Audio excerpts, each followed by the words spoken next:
how do you not get caught up in, you know, because everybody feels like you go to LA, you know what I'm saying, you're going to end up just, you know, automatically you're going to either be a drunk, cokehead, anything like that. How is it that you resist the natural temptation of Hollywood or the perception of Hollywood from afar?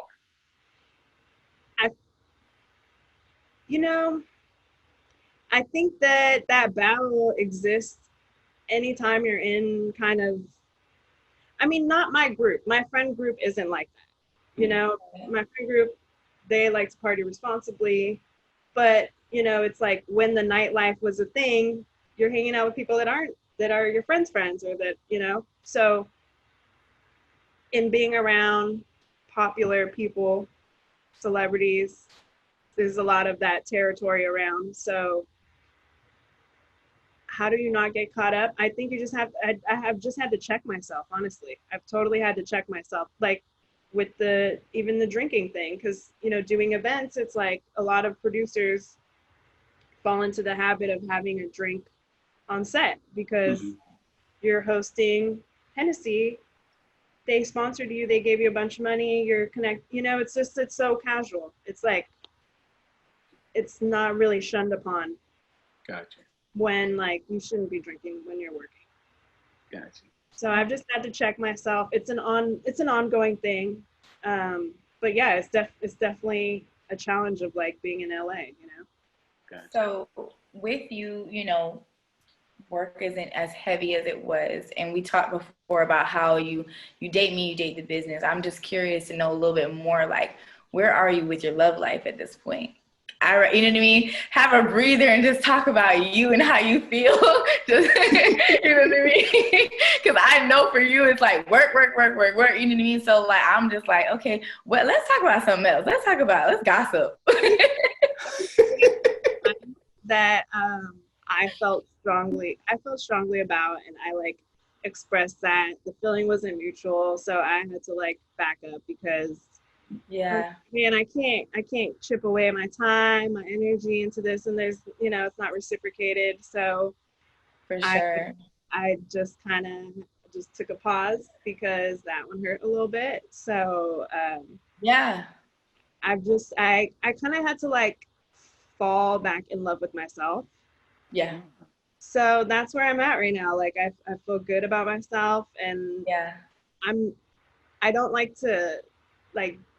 I feel like when I seek it, it comes off a little desperate. So I try to just fall back and like open to situations. I hopped on Hinge once or twice to check it out, you know? Right. But at least you know, like, okay, I am this type of person. I'm busy. I'm a businesswoman. But if I do find somebody, because you experienced it already, and they do give me that back, I will make time for that. And I have the ability to do that in me, because some people don't. Some people ain't going, they don't care if you fall in love with them and all, you know what I mean? They're like, no, you know what I mean?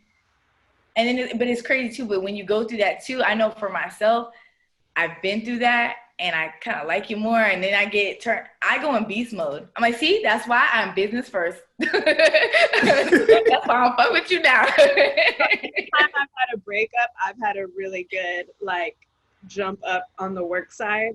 And this time it's the cinema thing. So I'm like, I accept it. Maybe I needed to go through that. I don't know. Yeah. I understand that. Oh, your girl is single. Right. Oh, God, she's taking applications. She's taking applications right now. Thanks. Like, did you grow up in LA or did you move there? I grew up in LA, born and raised. And I think that also kind of gives me a leg up because a lot of people move out here with like no family, you know, just a hope and a dream, which I totally fucking commend. But I, you know, have my backbone here, and Hollywood was like my playground growing up. So I maybe got over it. You know, I'm not really into the club thing anymore. You really, got to.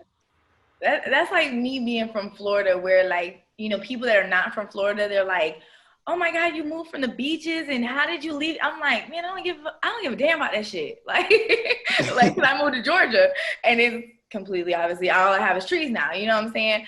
And I think even in that world of whether, like he asked about the drug issue and all that, you grew up there, it's like, oh, I'm used to this shit. That's for somebody that's new to it, maybe, you know what I mean? And don't know how to handle this type of life over here. You're like, man, I've been seeing this. Like, we'll get eaten up alive. For sure. People come out here, they're so vulnerable. That's what's fucked up, is they get taken advantage of because they're vulnerable and they wanna get to this level. You know, I've seen it a lot, especially with the modeling industry.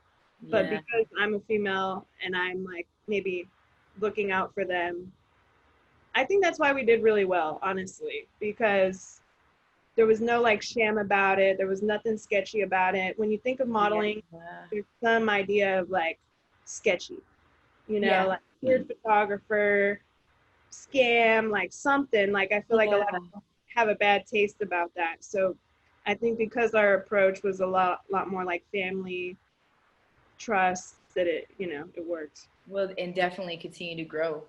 You know what I mean? Like those type of people exist and those situations exist, but I mean, eventually that shit gets torn down. You know what I mean? People are not gonna want to fuck with you after so long. So I can see that. So how did you advise models that maybe were coming through the model experience, right? And maybe they had like celebrity crushes and things like that. Like, how do you advise them because I've seen some of the people that were going through the model experience, they were in videos with the Migos, Khaled, and of course Khaled had some of the biggest who's in the industry on his video sets, YG, everything like that. How do you advise them to handle that when they have the celebrity crushes, to make sure that they stay focused and not fall into that trap? Well, that's a good question. I've learned that I can only advise, but at the end of the day, everyone's going to do what they want to do. But I think the longevity comes when you're taken seriously. Right. And it's just navigating how to maybe still, okay, how do I approach this person, or how do I do this and still be taken seriously? I think that's, there is like a happy medium, because it's like, I want you to do you. And if I don't want to stop you from meeting your next boo, like, but you're working, there's that. Don't be like maybe do it after when you clock out. It's okay to bag, but still get your bag. Be subtle, be professional, but I can only advise so much. I can't, when I tell girls like don't, they do it. So for sure. They're like, she just hating on me, like. Oh my god. Okay.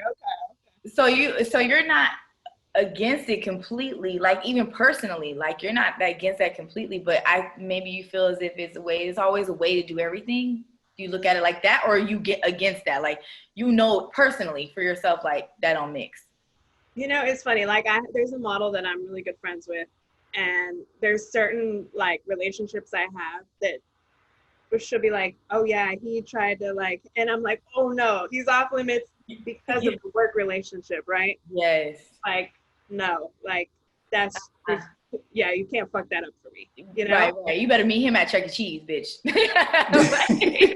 And don't ever tell me about it. Oh my god. Something like that that's like very like detriment, like a relationship that's really, really important to me, then I get like really protective. But if it's like a musician that I have no relationship with, that's like, they didn't hire me anyways, the agency did, not to just blow it off, but like I have bigger fish to fry, than worrying about who's hooking up with who. It's like, yeah, for sure.